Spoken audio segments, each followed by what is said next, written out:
Jadi Bapak Profesor Dr. Sugiarto MSI adalah guru besar biologi konservasi program studi biologi FMIPA UNS Universitas 11 Maret Surakarta. Tempat tanggal lahir Klaten 30 April 1967.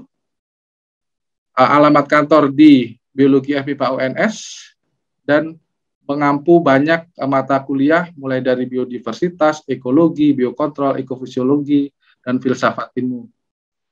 Dan yang menarik, Profesor Sugiarto ini juga sangat mempunyai track record yang luar biasa dari segi jabatan struktural, yang artinya beliau sangat mumpuni di bidang manajemen, kemudian juga pengabdian masyarakat di berbagai organisasi dan profesi, termasuk biodiversitas, sehingga ini nanti memberikan pencerahan dari segi praktek.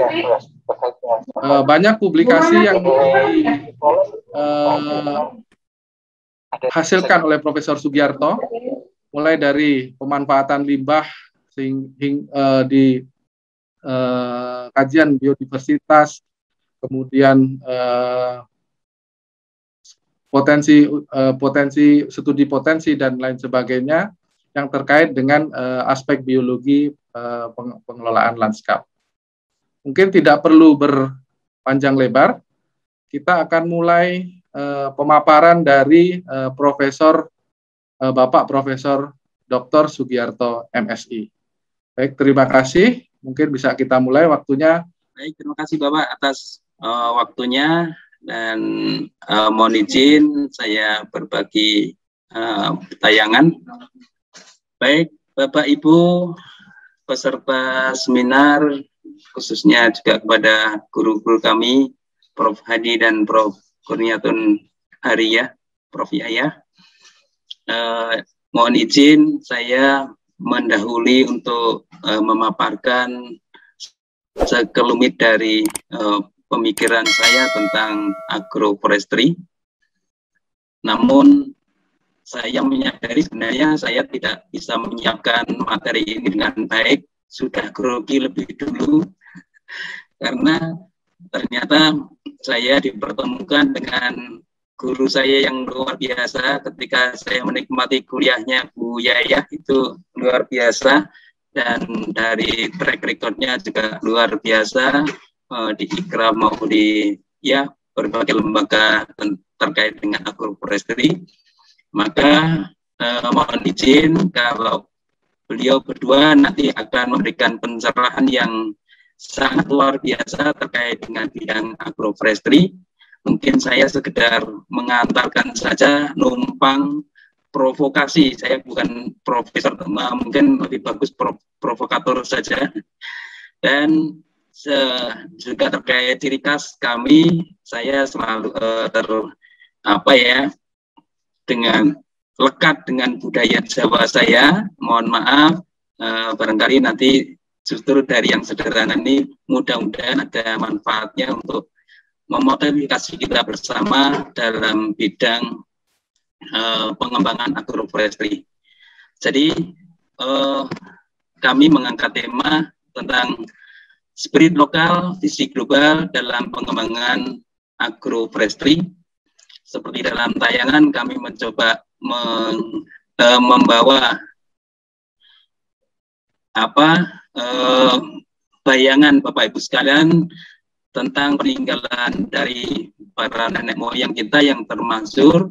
Ini adalah relief dari Candi Borobudur, salah satu relief Candi Borobudur yang menggambarkan keharmonisasi antara berbagai komponen keragaman hayati, mulai dari kelompok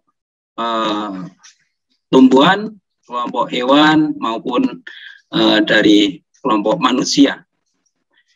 Nah, ini saya berharap kita bisa belajar dari sejarah, dari pemahaman spirit atau petuah-petuah dari nenek moyang kita yang tergambarkan dalam berbagai peninggalan budayanya. Itu saja mungkin yang terpokok dari apa yang perlu kami sampaikan. Izin memperkenalkan diri, saya adalah dosen dari, tadi sudah diperkenalkan dari UNS, maka mohon maaf sekali lagi, saya tidak lepas dari budaya Jawa saya, Jawa Kowe ini. Baik, sebelum menyampaikan gagasan saya, izinkan saya membacakan sekelumit puisi saya ya. Karena saya juga bagian dari seniman juga. Ini saya baru tadi pagi menulis puisi ini yang berjudul tentang disrupsi.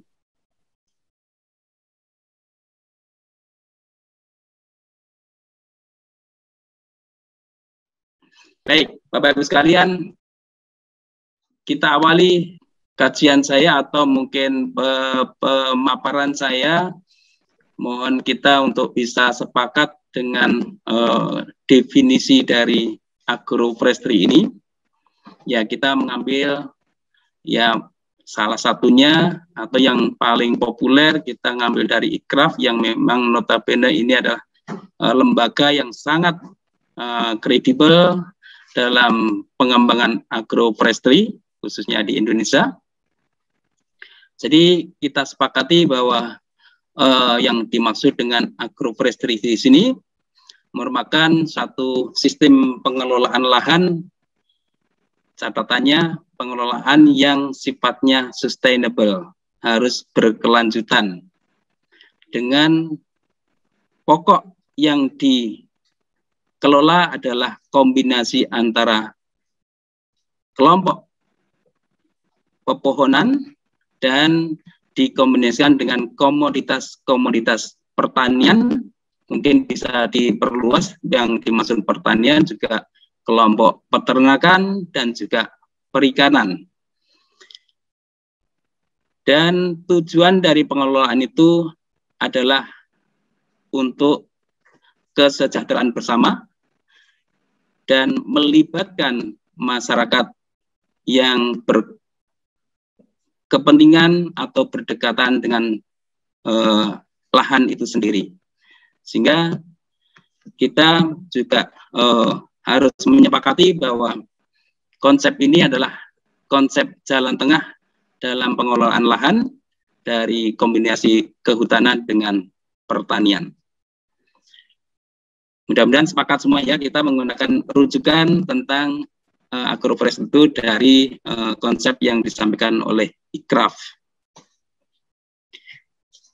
Bapak Ibu yang kami hormati, yang kedua slide saya sampaikan ini satu ilustrasi juga yang menjadi logo dari Kementerian Lingkungan Hidup, Kementerian Kehutanan dan Lingkungan Hidup, yaitu pohon kalpataru. Ini saya juga ambil dari Candi Borobudur juga, yang sebenarnya nenek moyang kita sudah kalau sekarang sudah diintroduksi mulai beberapa waktu yang lalu konsep agroforestry. Sebenarnya nenek moyang kita juga sudah mengajarkan tentang harmonisasi alam ini dengan mempertimbangkan berbagai komponen yang harus dilestarikan di lingkungan hidup kita. Ini adalah ini ilustrasi dari pohon kalpataru yang mengajarkan pada kita untuk kita peduli terhadap sumber daya hayati dan kelestariannya. Yang kedua, izinkan saya juga menyampaikan satu ajaran Jawa, filosofi sistem budidaya Jawa yang sudah diwariskan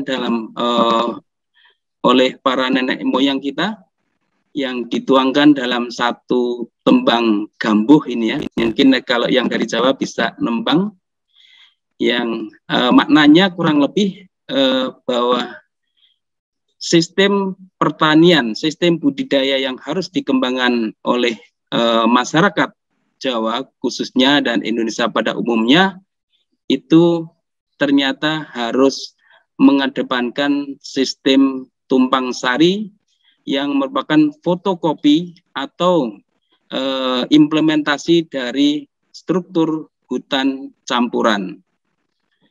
Di sini disebut wis tiba mangsa labuh wis wayahe padha ulur jagung. Maksudnya ketika bertanam harus melihat timing yang tepat, waktu yang tepat, cuaca yang tepat, iklim yang tepat. Kemudian di sini dikatakan sudah mangsa labuh itu awal dari musim penghujan, maka saat itulah saatnya menanam tanaman jagung. Itu sehingga menanamnya melihat waktu. Kanggo jagan sadurunge panen pari, mengindikasikan bahwa yang ditanam oleh nenek moyang kita disarankan tidak satu jenis saja.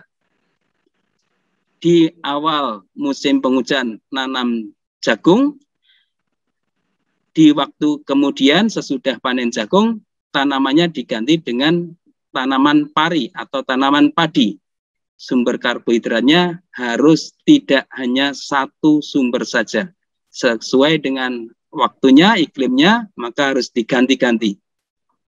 Bahkan disarankan lebih lanjut, prayogane uga nandur, sebaiknya juga menanam bayung, bayem, lombok, terong. Harus menanam kelompok tumbuhan yang liana, dari sayur-sayuran, bayam, kemudian juga menanam cabai, menanam terong, yang fungsinya beraneka ragam. Inilah spirit dari budaya lokal kita, khususnya budaya Jawa, yang sudah mengisyaratkan bahwa pola tanam terbaik bagi tanah kita, tanah air kita, itulah pola tanam campuran, seperti yang diimplementasikan dalam sistem agroforestry. Khususnya kalau yang di Tembang ini adalah pada lahan kering, pada lahan tegalan. Itu ditanam dengan sistem seperti itu.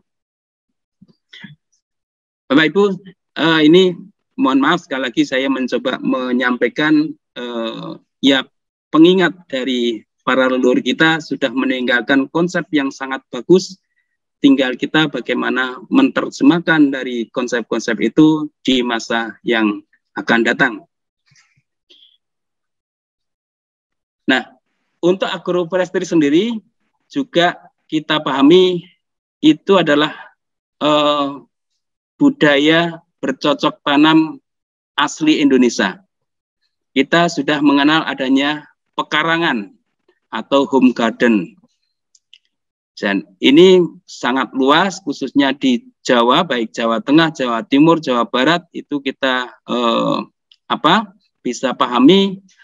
Para ningrat yang punya rumah yang bagus itu pasti punya halaman, punya kebun di sekitarnya yang disebut pekarangan, dan ada beraneka tanaman ada di sana. Mulai dari tanaman obat, tanaman buah-buahan, dan lain sebagainya. Kalau dari Jawa itu juga ada, pasti ada menanam polo kependem, polo kesimpar, polo gumbandul, polo kirno, polo wijo, dan aneka juga polo andeng, harum-haruman. Itu konsep pengelolaan pekarangan yang bagus, yang sebenarnya banyak orang luar mungkin tertarik dengan sistem ini, tetapi sayangnya justru dari kita sendiri menghadapi masalah yang berat bagaimana mempertahankan pola pekarangan ini. Nah, mungkin karena tekanan ke penduduk tadi yang seperti disebutkan, tapi juga mungkin image yang berubah atau pemahaman yang berubah dari generasi ke generasi. Merasa itu tidak penting dan sebagainya. Atau juga masalah keamanan, lebih fokus pada keamanan rumahnya daripada keamanan pohonnya. Jika kita mengenal sistem tegalan, ini di lahan kering, maka kalau yang kami pahami ketika seorang petani di lereng gunung, di mana lahan kering itu, kalau ditanya pagi-pagi mau kemana? Tenwono. Ya, menyatakan bahwa Tegal atau ladangnya itu, terutama tegalan ini, pergi ke wono, ke hutan. Jadi sistem pengelolaan lahan produktifnya berupa tegalan itu adalah seperti hutan. umumnya tanaman pohon-pohonnya ditanam di pematangnya, di pembatas lahannya, kemudian tanaman pertaniannya ada di lahan yang sela-selanya. Itu disebut dengan tegalan. Kemudian ada juga, mungkin ini luas terimplementasi di Indonesia, ada pertanaman lorong atau alley cropping. Ini sangat intensif, khususnya di Sumatera. Saya rasa ini sangat dengan pohon pelindungnya itu diharapkan atau dikelola sebagai sumber pupuk bagi tanaman di sela-sela tanaman itu. Kemudian yang banyak juga ada adalah taungnya, yaitu mengelola hutan, ini terutama hutan monokultur, itu di sela-selanya dibudidayakan tanaman tumpang sarinya, tanaman pertanian, beraneka tanaman pertanian, dan itu juga ciri khas dari masyarakat Indonesia, banyak diterapkan di Indonesia. Kemudian talun, kemudian kebun campuran, itu juga banyak. Kalau yang tadi tegalan itu umumnya pohon-pohonnya di pematang, kalau sistem talun, sistem kebun campuran ini mungkin polanya hampir sama dengan pekarangan. Jadi lebih lahan jauh dari rumah tetapi dikelola seperti hanya pekarangan, campuran berbagai jenis komoditas. Tapi ada juga yang menanam tanaman pelindung dan pagar hidup. Ini juga banyak dilakukan, khas Indonesia, banyak dilakukan untuk tanaman pelindung. Misalnya sudah tahu bahwa tanaman kopi, tanaman teh, dan berbagai jenis komoditas tanaman pertanian itu memang butuh tanaman pelindung, karena tanaman bawahnya bersifat sebagai skiofita, dan tanaman atasnya berperan sebagai halofita, tanaman yang suka cahaya dan tanaman yang suka remang-remang. Itu para leluhur kita sudah memahaminya dan melaksanakannya secara turun-temurun. Inilah yang mesti kita coba baca, bahwa agroforestry adalah wawasan leluhur kita yang kita coba harus melestarikan. Dalam pengertian melestarikan itu sekaligus mengembangkannya sesuai dengan kondisi zaman dan tuntutan situasi yang ada. Kemudian berikut kami sampaikan menurut konsep modern, ini saya menyitir dari babonnya buku Agroforestry dari Nair 1993 yang saya pernah baca, bahwa karakteristik dari agroforestry ataupun sifat wajib yang harus dimiliki dalam pengembangan agroforestry, seperti juga yang sudah disusun oleh para nenek moyang kita, itu mengedepankan 3 hal pokok, yaitu harus merujuk pada produktivitas. Jadi pengembangan itu harus ditujukan supaya lahan memiliki produktivitas setinggi-tingginya. Khususnya karena ini mengacu pada konsep multi-layer, berbagai lapisan kanopi, itu akan efektif dalam mengeksploitasi sumber daya cahaya, dan juga multi-layer di dalam tanah pun akan efektif menyerap air maupun menyerap hara. Jadi aspek produktivitas harus merupakan syarat atau mungkin ciri khas dari pengembangan agroforestry. Yang kedua, atributnya adalah sustainability, keberlanjutan. Dalam hal ini, pengembangan agroforestry sudah menunjukkan bukti bahwa dengan agroforestry banyak organisme, flora, fauna, bahkan kelompok jamur, hewan tanah yang terkonservasi dengan sistem pengembangan agroforestry ini. Dari aspek keragaman hayati itu mengalami terkonservasi. Di samping itu dalam aspek konservasi lahan sendiri, dengan penerapan agroforestry ini degradasi lahan itu akan sangat terkurangi kalau dibandingkan dengan sistem pertanian modern yang menggunakan pengolahan lahan yang intensif. Jadi aspek sustainabilitas juga menjadi karakter kedua yang harus dimiliki dalam pengembangan agroforestry. Tapi butuh, ini yang ketiga, yang jarang disinggung-singgung. Umumnya kita mengelola lahan, mengedepankan dalam dunia kelestarian itu productivity dan sustainability. Yang ketiga inilah yang jarang disinggung, yaitu adaptability. Bisa diadopsi, bisa diterima masyarakat atau stakeholder-nya. Baik masyarakat penduduk yang mengerjakan sistem agroforestry itu, masyarakat yang menggunakan produknya atau pasarnya, dan juga bisa diadopsi oleh kelembagaan, maksudnya dari negara atau siapapun yang terkait dengan pengembangan agroforestry ini bisa mengadopsi teknologi ataupun sistem yang diintroduksikan itu bisa diterima. Nah, ini konsep yang ketiga ini, syarat yang ketiga ini yang jarang disinggung. Dan 3 pilar itu saya rasa harus menjadi ketertarikan kita, menjadi interest kita dalam mengembangkan agroforestry. Namun dengan perkembangan saat ini, saya mengusulkan satu lagi pilar untuk pengembangan agroforestry adalah legality. Misalnya sekarang beramai-ramai adanya sertifikasi, membagi-bagi sertifikat dari pemerintah, dari lahan hutan kepada petani, itu pun dan juga sebagian besar yang saya tahu banyak petani-petani penggarap agroforestry ini adalah hanya petani pesanggem yang menggarap lahan milik perum perhutani atau ihutani dan lain sebagainya. Maka tentang legalitas dari atau kelembagaan dari pengelolaan agroforestry ini nampaknya masih perlu diperjuangkan. Ini supaya agroforestry terwujud, saya rasa saya mengajukan merujuk NER itu 3, productivity, sustainability, adaptability, dan kita perlu pilar keempat yaitu legality. Baik, kemudian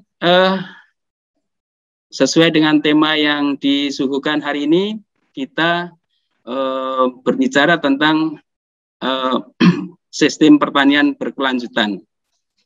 Apakah agroforestry itu adalah sistem yang nanti mendukung berjalannya sistem pertanian berkelanjutan? Kita melihat konsep ini bahwa agroforestry itu adalah sudah lama dipraktekkan, tetapi banyak hal baru yang dikembangkan berbasis kajian ilmiah dan masih sangat membutuhkan kajian yang lebih mendalam ke depan.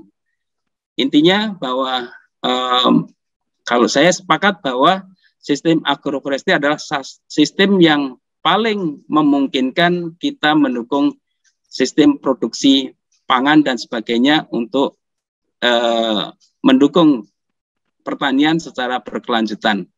Ini kalau kita skema ini bahwa kita memahami bahwa agroforestry itu adalah penggunaan lahan secara multifungsi, kemudian sangat mendukung penyediaan dari produk yang dibutuhkan manusia dan juga ramah lingkungan, mendukung climate change misalnya, kemudian juga melibatkan masyarakat yang notabene masyarakat rendah dan itu butuh peningkatan kesejahteraan. Nah, kalau kita kaitkan dengan Sustainable Development Goals, kita tahu bahwa agroforestry nantinya bisa mendukung paling tidak 3 poin dari SDGs, yaitu Zero Hunger. Jadi kita dari salah satu poin SDGs adalah bagaimana tidak ada kelaparan, juga ada aksi pengelolaan iklim, dan juga ketersediaan tempat untuk kehidupan manusia. Nah, ini agroforestry punya peran ke sana di 3 poin ini, yaitu menciptakan sistem produksi pangan yang berkelanjutan melalui pemanfaatan lahan secara integratif, integrasi isu perubahan iklim sangat didukung dengan pengembangan agroforestry, kemudian juga mempromosikan implementasi pengelolaan lahan, hutan dan lahan yang berkelanjutan, serta pencegahan deforestasi pada aspek sosialnya. Ini kita sekedar ngecek saja apakah agroforestry matching dengan pengembangan sistem pertanian berkelanjutan. Nampaknya dari semua aspek ini selaras dengan tujuan pengembangan sistem pertanian berkelanjutan, baik dari aspek ekologi, kemudian kemasyarakatannya, maupun produk-produk yang mendukung nilai ekonomi dari produk pertanian. Sehingga mudah-mudahan semakin meyakinkan kita bahwa agroforestry bisa diimplementasikan dalam mendukung keberlanjutan sistem pertanian. Secara sini saya lewati. Kemudian selanjutnya kita mencoba melihat apa sih permasalahan di Indonesia untuk pengembangan agroforestry ini. Ini sekelumit dari saya rujuk dari Pak Rohimat, bahwa yang menjadi permasalahan agroforestry di Indonesia yang pertama adalah tadi sesuai saya sampaikan adalah ketidakpastian kepemilikan lahan. Umumnya penggarap pengembang dari agroforestry itu petaninya adalah petani pesanggem. Kemudian usahanya juga kurang efisien, mungkin masih sangat tradisional. Kemudian karena jauh dari perumahan, mungkin logistik dan biaya produksinya cukup mahal. Kemudian luas garapan sempit, bahkan semakin sempit karena jumlah penduduknya semakin meningkat, lahannya tetap, produktivitas masih rendah, dan belum terbinanya kelembagaan secara baik. Itu menurut Pak Rohimat. Saya melihat ada permasalahan yang lain selain apa yang disampaikan Pak Rohimat. Yang pertama, nampaknya sampai saat ini, baik pertanian, mungkin juga kehutanan, kalau kehutanan mungkin sudah agak berubah, kemudian agroforestry sendiri, itu masih pengembangannya, baik kajian-kajiannya masih terfokus untuk mengembangkan tujuan meningkatkan produksi barang, baik yaitu hasil-hasil pertanian ataupun hasil hutannya, tapi belum menyentuh sektor jasa, bahwa yang dihasilkan sepetak ataupun lahan agroforestry sebenarnya yang bisa dijual bukan hanya hasil pertaniannya atau hasil kehutanannya saja, tetapi sebenarnya dari lahan itu bisa menghasilkan jasa yang juga bernilai ekonomi. Contohnya adalah sekarang zaman milenial misalnya bisa dikemas dalam informasi-informasi untuk wisata, informasi untuk edukasi, informasi yang lain-lainnya, bahkan para YouTuber itu bisa membuat produk-produk, saya rasa tidak kalah menarik untuk jasa view atau keindahan agroforestry itu untuk bisa dijual untuk tujuan wisata secara maya. Itu bernilai ekonomi. Kemudian hal yang lain, jasa lingkungan jelas itu nantinya cukup banyak yang bisa dikembangkan. Nah, itu menjadi tantangan sendiri. Jadi selama ini nampaknya masih fokus pada produksi hasil pertanian maupun kehutanan atau berupa barang. Yang berikutnya saya memandang terbatasnya peran generasi muda terdidik. Ya, ini masalah besar bagi kita negara agraris, tetapi peminat muda-mudi kita tidak tertarik di sektor pertanian maupun kehutanan ini. Ini masalah besar yang harus kita punya tanggung jawab bagaimana memotivasi generasi muda untuk tertarik pada bidang pertanian, kehutanan, dan di tengahnya adalah pengembangan agroforestry. Nah, tentu saja kita harus menawarkan hal-hal baru bagi generasi muda supaya lebih menarik bagi mereka. Yang terakhir adalah terbatasnya aplikasi sistem informasi. Nah, sekarang sudah zaman informasi, maka kita pun juga punya kesempatan, punya peluang ini permasalahan sistem informasi terkait dengan agroforestry ini masih banyak mengalami bahkan tidak mengalami kendala, bahkan mungkin belum banyak dikemukakan. Baik, yang berikutnya saya untuk menyampaikan bagaimana usulan-usulan kami, ide-ide kami tentang gagasan kami tentang bagaimana agroforestry ke depan. Kita mungkin merujuk dari visi yang disampaikan oleh Inhutani, bahwa ide kita, gagasan kita untuk mengembangkan agroforestry, saya rasa selaras dengan visi yang disampaikan oleh salah satu tangan panjang dari Kementerian Kehutanan dan Lingkungan Hidup, yaitu Inhutani, yaitu menuju industri kehutanan hijau, green forestry industry, dengan diversifikasi usaha produk non-kayu secara seimbang berbasis unit kerja. Ini adalah mirip dengan karakter dasar yang disampaikan untuk agroforestry. Dari misinya juga saya rasa poin-poinnya yang mungkin perlu kita pahami. Ini yang pertama tentang legalitas sertifikat, itu yang juga nantinya perlu dikuatkan usaha kita untuk memotivasi masyarakat suka pada pengelolaan agroforestry. Kemudian mengembangkan hutan tanaman, kemudian mengembangkan industri pengelolaan kayu. Ini ide-ide baru untuk lahan produk yang diberikan oleh agroforestry, ini khususnya di hutan, dan mengembangkan usaha non kayu. Saya rasa ini selaras dengan apa yang kita programkan dengan agroforestry. Nah, ini saya mencoba membuat daftar apa yang bisa kita kembangkan, peluang-peluang pengembangan agroforestry ke depan. Yang saya hitami itu sudah cukup lama ada, yaitu untuk ketahanan pangan, jelas tujuan utamanya dengan sisi agronya, baik pangan juga ya yang terkait dengan pangan, baik untuk ikan, untuk daging dan sebagainya termasuk itu. Yang mungkin juga cukup mandek di zaman beberapa tahun yang lalu, cukup gencar kita mengembangkan energi hayati. Ini nampaknya juga berpeluang kita kembangkan di sistem agroforestry untuk ketahanan energi.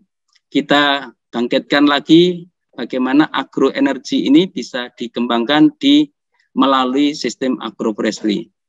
Untuk kesehatan, agrofarmaka saya rasa juga masih relatif terbatas.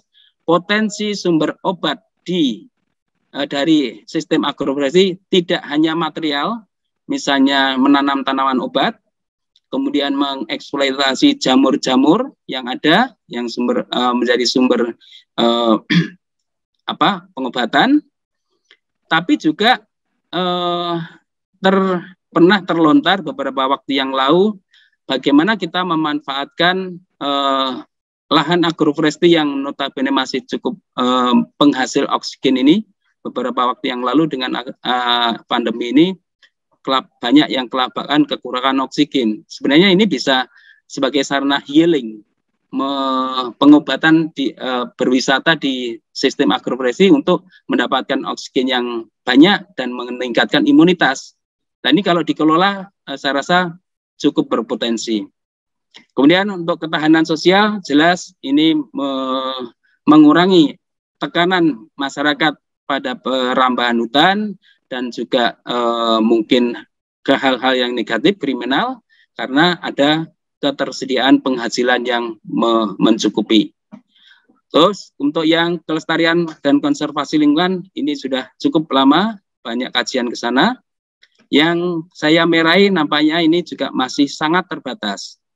agroforestry untuk pendidikan, untuk edukasi, sebagai model yang harus kita sampaikan kepada masyarakat luas, khususnya generasi muda. Agroforestry ini menjadi model bagaimana kita mengelola lingkungan secara arif bijaksana. Dan yang terakhir, yang banyak belum disentuh adalah bagaimana agroforestry untuk pengembangan ekonomi kreatif, yaitu kita menjual jasanya, baik jasa informasi, jasa wisata, industri material yang lain. Saya rasa dari agroforestry sangat potensi untuk dianeka-ragamkan produk-produk melalui ekonomi kreatif ini. Bapak Ibu sekalian, saya selanjutnya mengingatkan pada kita semuanya untuk pengembangan agroforestry ada prinsip-prinsip dasar yang harus kita sebagai landasan. Saya kembali ke filosofi orang Jawa, itu menggambarkan kebaikan itu pengelolaan wilayah dan masyarakat itu menjadi gemah ripah loh jinawi toto tentrem kerto raharjo. Maksudnya kita harus mewujudkan pengembangan agroforestry menjadi lahan yang produktif, berkelanjutan, dan diterima masyarakat untuk kesejahteraan yang berkeadilan. Saya rasa ini satu propaganda yang harus kita sampaikan, seperti tujuan kemasyarakatan orang Jawa itu menjadi masyarakat yang tanahnya, lahannya itu gemah ripah loh jinawi, masyarakatnya itu toto tentrem kerto raharjo. Jadi alamnya, sumber daya alamnya lestari, produktif, masyarakatnya juga adil, makmur, aman dan sentosa. Nah, untuk itu prinsip yang kita sampaikan adalah kita harus mencoba, karena ini seperti saya sampaikan bahwa agroforestry merupakan pengetahuan lokal yang sudah lama dikembangkan oleh nenek moyang kita, tetapi kita pun juga punya konsep-konsep baru, ide-ide baru berbasis hasil penelitian dan pengembangan. Maka kita harus bisa mensinkronisasi pengetahuan lokal dengan modernisasi sistem budidaya. Pendekatannya adalah partisipatif terbimbing. Kita mungkin tidak boleh menggurui para pelaku agroforestry, tetapi kita membersamai supaya kita bareng-bareng mengembangkan itu secara evolutif, sehingga nanti akan selaras bagaimana kita mengembangkan agroforestry itu sesuai dengan tuntutan zamannya. Adapun strateginya, kami mengusulkan yang mungkin sangat kurang sekarang adalah edukasi dan promosi. Ini bagian dari Sosek. Saya rasa perlu mempromosikan jauh tentang nilai penting dari agroforestry ini khususnya pada generasi muda. Yang kedua adalah, dan sebenarnya tidak hanya generasi muda saja, tapi lebih penting lagi edukasi dan promosi pada para pengambil kebijakan. Ini saya rasa perlu dipahamkan betul bahwa agroforestry adalah sistem yang sangat baik untuk situasi saat ini. Yang kedua, pengembangan agrosilvoteknologi saya rasa masih banyak, mulai dari pendekatan ekologis, dari tata croppingnya atau farmingnya, tapi juga ke pendekatan molekuler. Misalnya kita mengembangkan varian-varian baru yang bisa beradaptasi, misalnya tanaman pangan, tanaman obat, ya undergrowth-nya itu bisa beradaptasi dan produktif di kondisi kekurangan cahaya. Itu masih banyak potensi. Kita punya keanekaragaman yang tinggi. Saya rasa peluang ke sana itu masih banyak. Dan nampaknya yang dikelola selama ini masih cukup terbatas komoditasnya. Makanya poin ketiga adalah kita perlu mendiversifikasi produk dari agroforestry. Tidak hanya produk barang saja, tapi juga jasa dan informasi. Dan yang terakhir, perlu penguatan kelembagaan dan sistem informasi sehingga kita bisa bersinergi lintas sektoral. Dan saya kembali ke spirit Jawa lagi, bagaimana kita mengembangkan mengelola suatu lahan itu seperti yang disampaikan dalam tembang ini. Ini konsepnya dalam kita mengelola lahan adalah dalam tembang ini lir ilir tanduri wong sumilir tak ijuroyo. Konsepnya adalah bagaimana kita ya Pak Prof Sugiarto, waktu tinggal 3 menit lagi. Iya, siap. Cukup, sudah ini. Ini konsep yang terakhir dari idenya adalah bagaimana kita mengelola suatu lahan itu bukan pada produk akhirnya yang bernilai ekonomi, tapi tak ijuroyo, saat ijuroyo itulah sebenarnya menunjukkan hasil tertinggi, yaitu menghasilkan oksigen yang tertinggi. Maka sebenarnya kita mengelola lahan harusnya diarahkan pada produktivitas, sustainabilitas, dan yang terakhir tadi diabdikan kepada Tuhan Yang Maha Esa. Itu saja. Terima kasih. Nampaknya waktunya bisa tepat dan saya mohon maaf atas kekurangan apa yang saya sampaikan. Prinsipnya kami di sini untuk keilmuan nanti akan diberikan oleh Prof Hadi dan juga Prof Kurniatul hari ini ya. Saya sekedar mengantarkan saja dan saya berdasarkan pada pemikiran-pemikiran lokal untuk pengembangan agroforestry ini.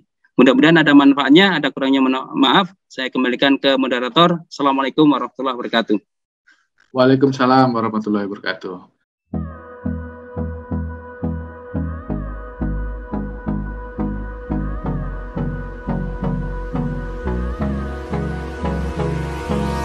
Hold me close till I get up.